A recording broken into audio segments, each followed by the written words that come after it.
एका गावात दोन भाऊ होते. एकाने उपदेश घेतला होता. एक त्यांचे पिताजी होते. खूप नेक आत्मा होते. परंतु या ज्ञानाच्या अभावाने ते या सत्संग इत्यादींच्या नावानं खूप चिडायचे. आम्ही तिथे 3 दिवसांचा पाठ करायचो, जसा इथे चालतो. आणि 3 दिवसातून 2-2, 3-3 वेळा सत्संग करायचो. गाव घरवाल्यांना समजवायचे की नवा भगवान, ज्ञानही नवीन. खूप दिवस समजावल्यानंतर थोडंसं त्यांच्या बुद्धीत यायला लागलं होतं. तर आम्ही सत्संग करत होतो. त्या घरवाल्यांनी आपल्या सर्व नातलगांना सांगितलं होतं की आमच्या घरात 3 दिवस कुणीही हुक्का बिडी तंबाखू खाण्यासाठी यायचं नाही. या घरात बिडी तंबाखू घेऊनही यायचं नाही.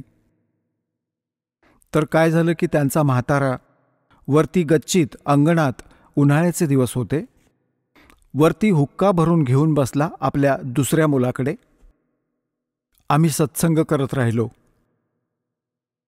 मग रात्री जेव्हा सत्संग संपत आला, पहिल्या दिवशी सत्संग ऐकला दिवसा, मग रात्रीही ऐकला. तर दुसऱ्या दिवशी रात्री जेव्हा सत्संग समाप्त झाला, म्हातारा खाली आला. जवळजवळ 70 वर्षांचा होता तो. आता तो येऊन माझ्यापाशी बसला जमिनीवर.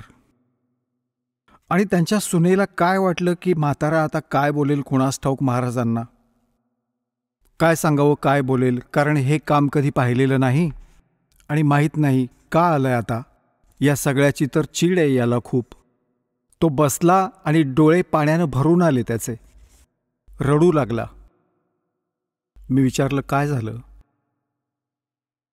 बाबा, काय झाले, का रडताय तुम्ही? ते म्हणाले, जे ज्ञान तुम्ही ऐकवलंत ते आजवर कधी ऐकायलाच नाही मिळालं. मी तर कधीच काही ऐकलं पाहिलं नाही. आणि काय ते सिनेमे थोडे पाहिले. आणि मी तर इतका मेहनती माणूस होतो. या पोरांचे 2-4 ऐवजी आता 12 एकर बनवले. 12 एकर जमीन मेहनत करून करून आणखी 8 एकर घेतली. आणि आता माझं काय होणार? आता तर मी 70 वर्षांचा झालो. आता मी काय करावं आणि माझं काय होईल? ह्या ज्ञानामुळे रात्रभर मला आता झोप लागेना. आणि आता माझं खाणं पिणंही थांबले. आता काय होईल? माझं काय होणार? माझं तर वय झालंय. आणि त्याची सूनही तिथं बसून ऐकत होती. चकित झाली. म्हातारा तर आज चांगलं बोलला. आणि ती नीट ऐकत होती की म्हाताऱ्याला झालं तरी काय एकदम. तो म्हणाला, आता माझं काही होऊ शकतं का? मी म्हटलं, हे पहा, विश्वास ठेवा. आता जसं विहिरी असायच्या पूर्वी खूप खोल, आणि त्यात 100-150 फूट खोल पाणी असायचं. ते काढण्यासाठी पूर्वी खूप लांबलचक अशी दोरी असायची, नाडा जाडजूड असा, आणि 150-200 फूट लांब. आणि त्याला एक बादली बांधायचे आणि त्या बादलीने पाणी बाहेर काढायचे. तर 100 फूट लांब जायचे 2-3 जण, आणि मग बादलीतून पाणी यायचं. तर मी म्हणालो की जसं विहिरीत बादली जात असताना तो दोर हातातून सुटला, नाडा, आणि ती तर चालली आहे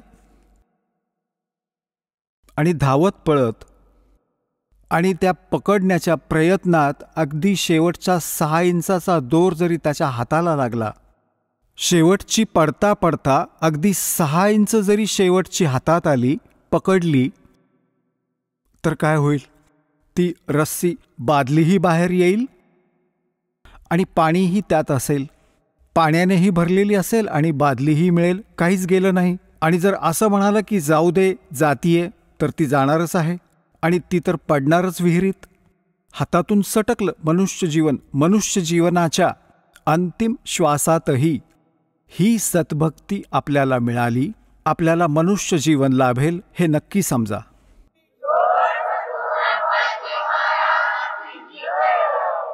आणि आपलं वय आता 70 वर्षांचं आहे ॲव्हरेज.